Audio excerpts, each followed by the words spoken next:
सबको जय मसीह की Hindi Bible story RJ YouTube channel पर आप सबका स्वागत है। प्रियो, आज मैं आपको बाइबल की पुस्तक में से 5 ऐसे वचन बताऊंगी जिसको सुनकर जो भी आपकी लाइफ की दुख और तकलीफें हैं और बीमारियां हैं वो इन वचनों के द्वारा दूर होंगी। प्रियो, अगर आप इन वचनों को अपनी लाइफ में मनन करते हो और रात में सोने से पहले मुंह से अंगीकार करके सोते हो, तब आप अपनी लाइफ में इन वचनों को पूरा होता हुआ देखोगे। प्रियो, कोई भी वचन सुनने से आपकी लाइफ में पूरा नहीं होता। जब आप इन वचनों को अपने मुंह से खुद अंगीकार करते हो तो आपकी लाइफ में उद्धार आता है, क्योंकि यहोवा का वचन कहता है कि धार्मिकता के लिए मन से विश्वास किया जाता है और उद्धार के लिए मुंह से अंगीकार किया जाता है।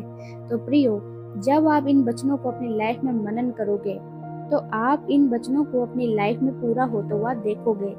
प्रियो, अगर आप मेरे चैनल पर नए हो तो आप मेरे चैनल को सब्सक्राइब करें और बेल आइकन को दबाना ना भूलें, क्योंकि आपको हमारे चैनल पर बाइबल की स्टोरी और बाइबल के गहरे भेदों के वचन सुनने को मिलेंगे। तो आप हमारे चैनल को सब्सक्राइब जरूर करें। तो चलिए प्रियो, हम वीडियो को शुरू करते हैं।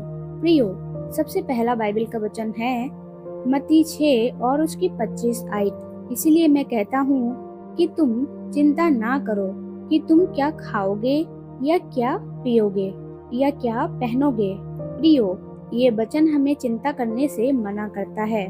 यीशु हमें सिखाते हैं कि हमें अपने भोजन और पीने के लिए या पहनने के लिए वस्त्र के बारे में ज्यादा नहीं सोचना चाहिए।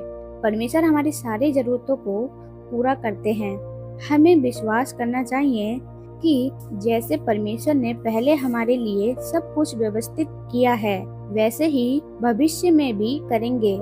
ये वचन हमें आकर्षित करता है कि परमेश्वर हमारी सभी आवश्यकताओं का ध्यान रखते हैं, इसीलिए हमें चिंता करने की आवश्यकता नहीं है। प्रियो, और दूसरा वचन है भजन संहिता 107 और उसकी 20 आयत। वह अपने वचन के द्वारा अपने लोगों को चंगा करता और जिस गड्ढे में वे पड़े हैं उससे निकालता है। प्रियो, ये वचन हमें बताता है कि परमेश्वर अपने वचन के माध्यम से हमें चंगा करते हैं और हमें कठिनाइयों से बाहर निकालते हैं। जब हम बीमार या मुश्किल में होते हैं, परमेश्वर का वचन हमें आशा और आराम देता है। ये हमें विश्वास दिलाता है कि परमेश्वर हमारी हर परिस्थिति में हमारी मदद के लिए तैयार हैं। प्रियो, उनके वचन की शक्ति से हम स्वस्थ और मुक्ति पा सकते हैं। प्रियो, इस प्रकार ये वचन हमें परमेश्वर के प्रेम और उनकी सहायता पर भरोसा करने के लिए प्रेरित करता है। प्रियो, तीसरा वचन है नीति वचन 16 और उसकी 3 आयत। अपने कामों को यहोवा पर डाल दे, इससे तेरी सारी कल्पनाएं सिद्ध होंगी।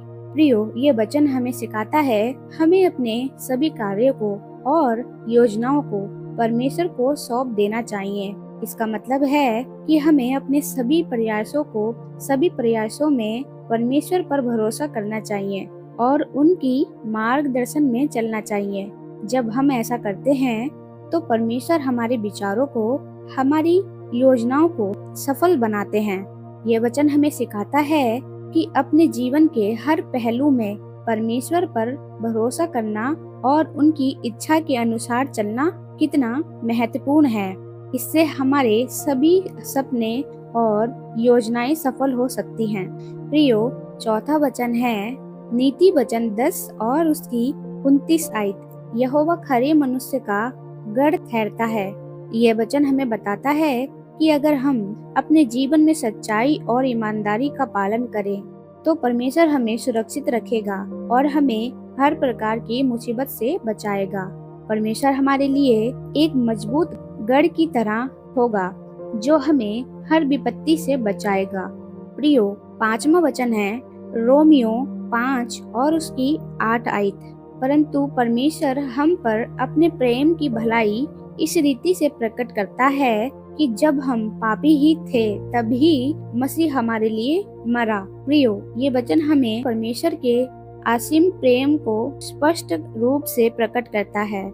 इसमें कहा गया है कि परमेश्वर ने हमें तब प्यार किया जब हम पापी थे, यानी जब हम उसके रास्ते से भटक गए थे। मसीह ने हमारे लिए अपने प्राण त्यागे ताकि हम पाप से मुक्त हो सके और परमेश्वर के साथ एक नया जीवन जी सके। प्रियो, इन 5 वचन में हम देखते हैं कि परमेश्वर इन 5 वचन में अपने ऊपर विश्वास करने के लिए बता रहे हैं। जब आप इन वचनों के द्वारा मनन करोगे, रात को सोने से पहले इन वचनों को मुंह से अंगीकार करोगे, तो आपकी लाइफ में जो भी तकलीफ और जो भी दुख होंगे वो दूर होंगे इन वचनों के द्वारा, क्योंकि ये वचन हमें परमेश्वर पर विश्वास करना और परमेश्वर के योजनाओं को समझना सिखाते हैं और परमेश्वर के साथ चलने के लिए प्रेरित करते हैं और मुंह से अंगीकार करने के लिए प्रेरित करते हैं, क्योंकि यहोवा का वचन कहता है धार्मिकता के लिए मन से विश्वास किया जाता है और उद्धार के लिए मुंह से अंगीकार किया जाता है। प्रियो, अंगीकार का मतलब ये है जब आप रात को इस वचन को अपने मुंह के द्वारा बोलकर सोओगे तो परमेश्वर आपकी हर बीमारी, हर एक दुख तकलीफ से छुटकारा देगा और ये वचन आपकी लाइफ में पूरा होगा। इन वचनों से हमें यही पता लगता है प्रियो कि परमेश्वर जब हम पापी थे तभी हमारे लिए मारे गए, कि परमेश्वर हमसे कितना प्यार करते हैं। जब हम उसको नहीं जानते थे तब भी वो हमारे लिए मारे गए। इसका मतलब यही है परमेश्वर हमसे बहुत ज्यादा प्यार करते हैं और वो चाहते हैं कि हम उस पर भरोसा रखें। और इन वचन में परमेश्वर ने ये भी कहा है कि यहोवा खरे मनुष्य का गढ़ ठहरता है, यानी कि जो खराई से और परमेश्वर की आज्ञाओं पे चलता है, परमेश्वर उसको संभालते हैं, उसको हर एक दुख तकलीफ से बचाते हैं और उसकी सुरक्षा में आप खड़े रहते हैं और आपकी लाइफ की दुख तकलीफ को दूर करते हैं। प्रियो, जो कुछ भी हो, ये वचन हमें परमेश्वर पर विश्वास करना सिखाते हैं। जब आप अपनी लाइफ में वचन को मुंह से अंगीकार करोगे तो आप उद्धार को अपनी लाइफ में देखोगे, क्योंकि इन वचनों से ही आप आशीषित और आपकी सारी परेशानियां दूर होती हैं। परमेश्वर ने कहा, तुम चिंता ना करो कि तुम क्या खाओगे और क्या पियोगे। प्रियो, जब आदम को परमेश्वर ने बनाया तो उससे पहले परमेश्वर ने जो चीजें आदम को जरूरत थी वो बनाई। इसका मतलब यही है परमेश्वर ने सारी ब्लेसिंग आपको पहले ही दे रखी है, बस आपको विश्वास करना है और अपने मुंह से इन उद्धार के वचनों को अंगीकार करना है। जब आप अंगीकार करोगे आपकी लाइफ की सारे शैतानी बंधन टूटेंगे और ये वचन आपकी लाइफ में पूरे होंगे। तो प्रियो, आप सबको इन वचनों के द्वारा बहुत बहुत आशीष मिले और परमेश्वर आपकी हर परेशानियों को दूर करे। मेरा विश्वास है ये वचन आपकी लाइफ में पूरे होंगे जब आप इसको मनन करके रात को सोओगे। ऐसे ही बाइबल के गहरे वेद और वचन, बाइबल की वर्सेस जानने के लिए आप मेरे यूट्यूब चैनल को सब्सक्राइब करें और बेल आइकन को प्रेस करें ताकि आपको आने वाली हमारे चैनल पर सारी नई वीडियो की नोटिफिकेशन मिल सके। तो सभी को जय मसीह की। God bless you all. मिलते हैं अगली नेक्स्ट वचन में।